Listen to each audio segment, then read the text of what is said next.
বিসমিল্লাহির রহমানির রহিম। দেশ ও দেশের বাহির থেকে যে যেখান থেকে আমার ভিডিওটা দেখছেন, ছোট বড় সবাইকে জানাই আসসালামু আলাইকুম ওয়া রাহমাতুল্লাহি ওয়া বারাকাতুহু। আশা করি আল্লাহর রহমতে অনেক ভালো আছেন এবং সুস্থ আছেন। আপনাদের সামনে ছোট্ট একটি ভিডিও নিয়ে হাজির হয়ে গেলাম। আজকে আমি সকাল থেকে কী কাজ করলাম সে একটা ভিডিও। এখানেই আজকে সকালে নাস্তা করব চাপড়ি দিয়ে। আপনারা কি নামে ডাকেন বলতে পারি না, কিন্তু আমাদের এখানের ভাষায় এটাকে চাপড়ি বলে। আর সাথে ছিল ইলিশ মাছের ভর্তা, লেঞ্জার সাথে একটা ছোট্ট একটি পিস মাছ দিয়ে ওগুলো একটু পেঁয়াজ কাঁচামরিচ এগুলো ভেজে তেলে ভাইজা তারপর আমি এটা পাটাই বা এটা দিব। কিন্তু ভর্তাটা ছিল অনেক মজা ছিল। আর ইলিশ মাছের ভর্তাটা এমনি অনেক মজা। আর এই যে এখানে আমি একে একে সব চাপড়িগুলো উঠাই নিতেছি, দেখতেই পারতাছেন চাপড়িগুলো। আজকে এই চাপড়ি দিয়ে আমাদের সকালে নাস্তা করবো। আজকে চা, অন্য কোনো কিছু না। প্রতিদিন তো বিভিন্ন ধরনের কিছুটা নাস্তা করে, আজকে এগুলো দিয়ে করবো না, আজকে শর্টকাটে নাস্তা। আর এই যে এখানে লেঞ্জার যেহেতু ভর্তাটা বানাইছি, এই লেঞ্জার ভিতর অনেক কাঁটা থাকে। এই কাঁটাগুলো একে একে আস্তে আস্তে বেছে দিতে হয়, তাহলে বাই চান্স গলার ভিতরে ঢুকে গেলে তো চাপড়ি খাওয়ার মজাই বোঝাই দিবি। এভাবে আমি একে একে ক্যামেরার পিছনেও কিন্তু আমি এগুলি অনেক সময় নিয়ে বাঁচার পরে সে মিগুলো। আর এটা একটু মানে হয়েছে, কাঁচামরিচে তো বানাইছি, এই কারণে ভর্তাটা এরকম কালার দেখা যাইতেছে। এটা ভিতরে শুকনো মরিচ দিয়ে নিই। শুকনো মরিচ দিলে ভর্তাটা কালারটা খুব সুন্দর হয়। আজকে শর্টকাটে কাঁচামরিচ দিয়ে এই ভর্তাটা বানিয়েছি। আর এখানে ছিল দুপুরের জন্য প্রিপারেশন নিয়েছি। দুপুরে আজকে শুধু পাবদা মাছ রান্না করব, আর অন্য কোনো কিছু রান্না করব না, শুধু পাবদা মাছটা রান্না করব। এই মাছগুলো ভেজে নিতেছি, তখন আমি হাতের মধ্যে রেখে তো মানে মোবাইলটা হাতের মধ্যে রেখে ক্যামেরাটা ধরছি, তো এই কারণে আমি এক হাত দিয়ে উঠাইতে পারতাছি না। আর আমাদের সবার ঘরে কিন্তু এইরকম একটা ফ্রাই প্যান অথবা কড়াই থাকে। যত সুন্দর জিনিস দিয়ে আমরা ভিডিও করি, আমাদের সামনে কিন্তু এটা আসতেই হইব।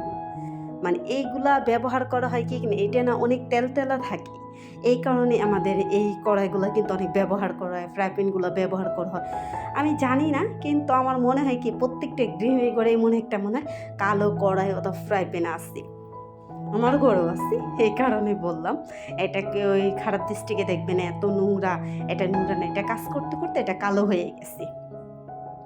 আর এর আগে আপনাদের একটা ভিডিও দিয়েছিলাম, এই যে হলুদ মরিচ কীভাবে আমি সংগ্রহ, এই যে দেখছেন আমার হলুদগুলো, আমার উপরে মুখাটা দেখছেন কিন্তু কালো হয়ে গেছে। এটা যেহেতু আমার এই যে রান্নাঘরে কিচেনের উপরে ক্যাবিনেটে ছিল, তো এই তাকের মতন ওখানে আমার কোনো মানে ঢাকনাজাত কোনো কিছু নাই, ক্যাবিনেট সিস্টেম নেই ওখানে রাখছে। আর রান্নাঘর তো রাখলে দীর্ঘদিন এমনি তেল কাজটা হয়ে যায়। আর এই হলুদটা ছিল আমার 3 বছর হয়ে গেছে, 3 বছর হয়ে গেছে, কিন্তু আমি জানি না আমার হলুদ মরিচ এগুলো আছে। আমি কিন্তু অথচ না বাইরে থেকে না কিছুদিন মানে কয়েকদিন, বেশি না, কিনে খেয়েছিলাম। এখন আমি জানি না আমার যে হলুদ, ওখানে আমি দেখিই নাই যে না আমার আসছে কি না।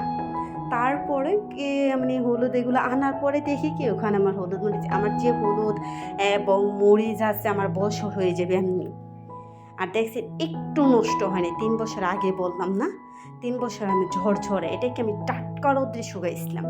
টাটকা রোদে আমি শুকাই এটা আমি একটা কাচের বরমে অথবা প্লাস্টিকের বরমে যেভাবে রাখেন, কাচের বরমে রাখলে বেশি ভালো হয়, এভাবে রাখবেন, কিন্তু কিচ্ছু হয় না। দেখছেন আমার একটুখানি হয়েছি, দলাও ধরে নাই অথবা মানে সাদা ফাঙ্গাসও পড়ে না। আপনাদের কিন্তু আমি দেখাইছি এমন ভাব করি। আর একটু ওই যে জিরাটা অল্প ছিল তো, আর নিচে পড়া ছিল, তো এই কারণে জিরাটা একটু জিরা না ধইনাটা কেমন যেন হয়ে গেছে। আর ওগুলো কি করছি আমি নর্মাল ফ্রিজে রেখে দিয়েছি। এখন তো এই বৃষ্টি, এই রোদ, এখন দিয়ে যাবে না। আর যেহেতু আমাদের ৫ তলায় কাজ ধরছে, এখন তো বালু অযথায় নষ্ট হইব। এই কারণে আমি নরমালে রেখে দিছি। যখন রোদ উঠবো, টাটকা রৌদ্রে বেশি না ১ টা অথবা ২ টা দিয়ে আমি মনে করেন এভাবে রেখে দিব। আর না হলে যদি আপনি দীর্ঘদিন ভালো রাখতে চান, অবশ্যই আপনার নরমাল ফ্রিজে অথবা যে যেভাবে অনেকে দেখি ডিপেও রাখে। হ্যাঁ, ডিপে রাখলেও ভালো থাকে। যখন যতটুকু পরিমাণ ততটুকু বের করে নিবেন, আবার পরবর্তীতে আপনি প্যাক করে রাখবেন। আমার মনে হয় কি এভাবে রাখলে অনেকটা ভালো হয়। আমি যে জানি দেখে আপনাদের বললাম। অনেকে জানেন আমার থেকে আরও ভালোভাবে মানে অনেকে বুঝতে পারেন। আমি যেভাবে রাখি ওইটা আপনাদের সামনে তুলে ধরলাম। একটু কিচ্ছু হয় না। আর একটু কালারটাও নষ্ট হবে না। অনেক সময় কি হলুদ মরিচের এগুলো কিন্তু সাদা, সাদা হয়ে যায়, কালার নষ্ট হয়ে যায়। এর আগেও কিন্তু আমার হয়েছিল। হয়েছিল কি আমি এই যে দোকানে থেকে কিনে আনার পর এরকম হয়ে গেছিল।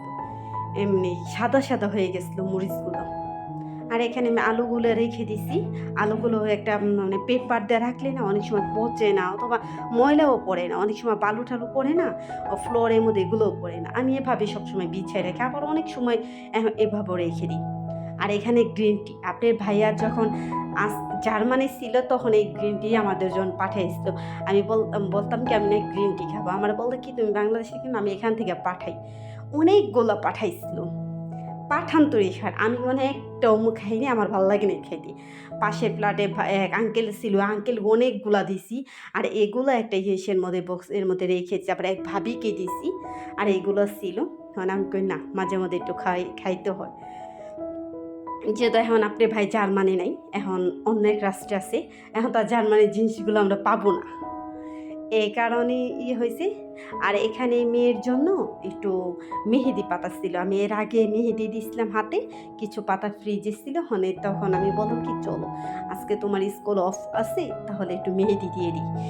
তারপরে এখানে পিঁয়াজ, অ্যালোভেরা জেল, তারপরে মেহেদি এগুলো দিয়ে ভালোভাবে আমি ব্লেন্ডার করছি। ব্লেন্ড করে তারপরে মেয়ের মাথায় এগুলো দিয়ে দিছি।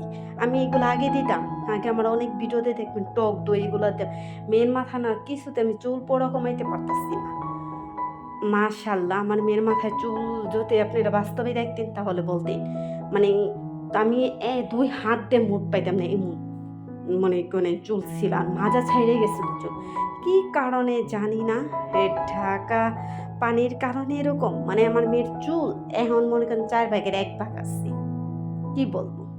চুলগুলো দেখলে না আমার অনেক খারাপ লাগে। মানে আমার মাথা ছোট, ছোট চুল, অথচ আমার মেয়ের মাথা আমার আব্বুর অনেক ইচ্ছা ছিল মেয়ের মাথায় বড় চুল থাকবে। এই কারণে আমার না ছোটবেলা থেকে চুল মানে টাইফয়েডের জ্বর হয়েছে, মাজা পর্যন্ত চুল ছিলাম জন্য ফালাই দিচ্ছি। যেহেতু টাইফয়েডের জ্বর হয়েছিল। আর ওর চুলগুলো আমি ছোটবেলা থেকে দেখছি। ছোটোবেলা থেকে আর কেউ যেটা ফুটে জ্বর হয়ে ফালাই দিই অথবা চুল পড়ে যায় এই কারণে ফালাই দিই। মানে অনেক প্রোডাক্ট আমি ইউজ করতেছি নিজে বানানে পরে, কিন্তু আমার জিনিস অন্য একজনে দিয়ে তারা উপকার পাইতেছে কিন্তু আমি পাই না। আমি যেভাবে তেলটা বানাই, আমার তেলটা বানাতে অনেক টাকা খরচ যায়। ওই তেল অথচ অন্য একজন মানে আমার মেয়ের জন্য বানাইছি, তারে দিলাম ভাবি দেখেন তার কাজ হয়। আমার ফ্যামিলিতে সবার কাজ হয়, কিন্তু আমার মেয়ের মাথা আর আমার মাথায় কাজ হয় না। কিছু বলার নেই। যদি আপনি দেখতে চান অবশ্যই আমি তেলে ভিডিওটা দিব। যদি দেখতে চান কেউ কমেন্টে বলেন আমি কিভাবে আমার মেয়ের মাথার জন্য তেল বানাইছি। আমার মার সবার কাজ হয়েছে। আমার ভাবির কোমর ছাড়াই গেছে এই তেল ব্যবহার করে। আর মেয়ে বলতেছে কেমন না অনেকদিন বলতেছে বৃষ্টির কারণে বাইরে যেতে পারি না। মানে বৃষ্টি আসলে তো একটু ভাজা করে খাইতে ইচ্ছা করে, তখন একটু আলু মটর এগুলো দিয়ে শর্টকাট একটু সিঙ্গারা বানাবো। মেয়ে আবার এই ভাজটা আমার থাকে, আমার মেয়ে ভালো পারে। মানে আমি অত সুন্দর করে ভাজ দিতে পারি না, ওই ভাজটা দিতে পারি। কিছু কিছু কাজ ওই অনেক সুন্দর করে আমার থেকে ওই সুন্দর করে করতে পারে। এবার একে একে ভাজ দিতেছে আর আমি ওই সাইড দিয়ে বইলা দিতেছি। আর আমার মনে হচ্ছে আটাটা খামিটা অনেক টাইট হয়ে গেছে, আমার অনেক শক্তিভাবে করতেছে। আমি এরকম আপনার যদি আমার ভিডিওতে ওরকম যদি আমি ক্যামেরার সামনে আসতে পারতাম তাহলে বুঝতে পারতেন আমি করতেছি। তারপরে মেয়ে একে একে সবগুলো বানাইলো। আর পোরটা না অনেক মজা ছিল। ওই কী করতেছে খাইতেছে আর করতেছে এভাবে। আমাকে কে এগুলি কি মন অভ্যাস, তুমি খাইতেছ আর এরকম করতেছো কেন? আর অন্য একটা প্লেটে করিনি। ওই যে বললাম না কালো কড়াই সবার ঘরে আছে, কালো ফ্রাই প্যান আমারও আছে। আমি এটা নিয়ে আমি টেবিলের সামনে বসছি আর অন্য একটা মধ্যে আনিনি। প্লিজ ক্ষমা দৃষ্টিকে দেখবেন। বাজে কমেন্টও করবেন না। আর তো আমার ভিডিও ভালো লাগে অবশ্যই সাবস্ক্রাইব করে পাশে থাকবেন। আর এটা পরবর্তী ভিডিওতে আমি ফ্রোজেন যে করছি ওটা পরবর্তী ভিডিওতে অবশ্যই আপনাদের সাথে শেয়ার করব কিভাবে আমি এটা বরফ করে অথবা ফ্রোজেন করি। এই ভিডিওটা আমার রেডি করেছি। আজকে যদি আমি এই ভিডিওটাতে অনেক বড় হয়ে যায়, আর তখন আমার রাত্রেবেলা তো এগুলো বানাইতে বানাইতে অনেক সময় হয়ে গেছে। মানে রাতের খাওয়ার সময় বলতো আম্মু আমার এগুলো ভাইজে দাও। আমি কেন তুমি এই চারটে খাও, এসে খাবার আম্মু অনেক মজা হয়েছি। আল্লাহ হাফেজ।